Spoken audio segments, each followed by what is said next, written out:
మాట.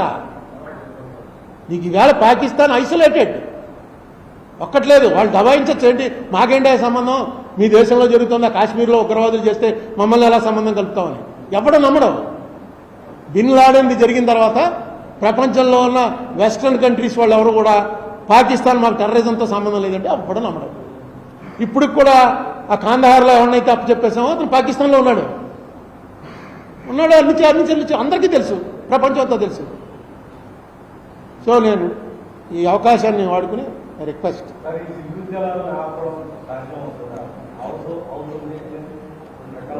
నా ఉద్దేశంలో వాటి మీద ఇప్పుడు డిస్కస్ చేయడం కరెక్ట్ కాదు. ఏదో థ్రెట్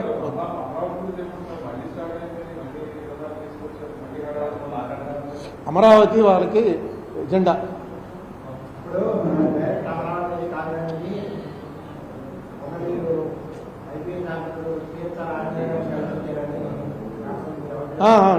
కలిసి వచ్చానండి.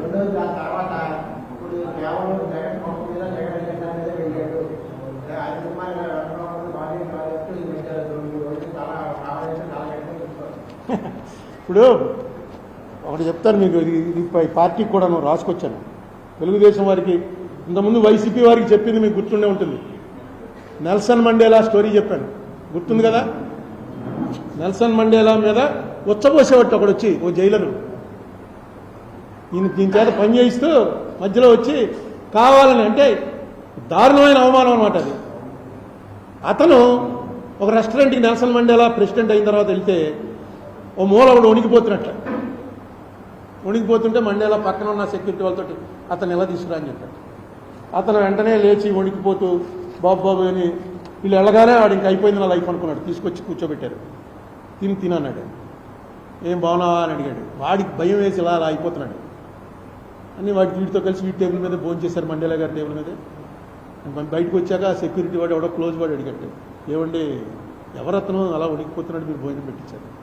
అప్పుడు చెప్పాట, నేను జైల్లో ఉన్నప్పుడు నా చేత రోజు పని చేయించేవారు తవ్వటాలు ఇవన్నీ. ఆ తవ్వుతున్నప్పుడు మంచినీళ్ళు అడిగాను అనుకో, వీడు వచ్చి నా మీద వచ్చుకోసేవాడు. ఎందుకే అంత కర్కశత్వం అన్నా సరే పరిపాలకుల దగ్గర మంచి పేరు రావాలనే ఉద్దేశంతో చేసేవాడు. మరి ఏంటి వాడిని అలా చేసేవా, తీసుకొచ్చి పోనీ వదిలేసి ఇగ్నోర్ చేయడం వేరు, వాడిని తీసుకొచ్చి అలా ఆర్డర్ చేసేవేంటి అడిగితే చెప్పాట. వాళ్ళటి వాళ్ళు చాలామంది ఉన్నారు, వాళ్ళందరికీ ఒక మెసేజ్ ఇస్తున్నాను. నేను వచ్చింది సౌత్ ఆఫ్రికాని బాగు చేయడానికి తప్ప వీళ్ళ మీద కక్ష తీర్చుకోవడానికి కాదు. మెసేజ్ వెళ్తుంది, మనం అంత చేసినా సరే అతను ఏం పెట్టుకోలేదురా మనసులో అని. అప్పుడు ఆ రోజున జగన్కి చెప్పాను, ఇది జగన్ ముఖ్యమంత్రి అవగానే ఇక్కడే ఇదే ప్రెస్ మీట్లో ఇదే ప్లేస్లో జగన్కి చెప్పాను. జగన్ పార్టీకి చెందిన వాళ్ళందరూ నన్ను తిట్టారు, నువ్వు చంద్రబాబుకి చెప్పావా జగన్ అనేటప్పుడు లోకు నీకు, అంటే జగన్ కక్ష సాధిస్తున్నాడని చెప్తావా అని. ఈవేళ సనాతన ధర్మానికి చెందినటువంటి పార్టీ అధికారంలో ఉంది కాబట్టి, అంటే బీజేపీ కూడా ఉంది కాబట్టి, మహాభారతంలో ఇది భగవాన్ వాచ్ అండి. మహాభారతంలో అర్జునుడు, కృష్ణుడు, వైశంపాయనుడు, వేదవ్యాసుడు వీళ్ళందరూ మాట్లాడతారు. ఇది డైరెక్ట్గా భగవాన్ మాట్లాడింది. ఏమని? శపథా యత్ కృతం పుణ్యం శప్యమానంతు గచ్చతి, శప్యమానస్య యత్ పాపం శపంతు మనుగచ్చతి. దేవుడు చెప్పాడు డైరెక్ట్గా. ఏమని?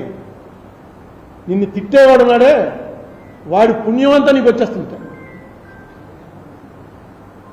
నన్ను తిట్టేవాడు పుణ్యం ఏంటని, ఎదవాడు పాపాత్ముడు అందుకే తిడుతున్నాడు, వాడికి పుణ్యం ఉంటుందంటే ఇంకో వెసులుబాటు ఇచ్చారు. తిట్లు తినేవాడి పాపం ఏదైతే ఉంటుందో ఆ మొత్తం తిట్టేవాడికి వెళ్ళిపోతుంది. వాడి పుణ్యం మనకు వచ్చేస్తుంది, మన పాపం వాడికి వెళ్ళిపోతుంది.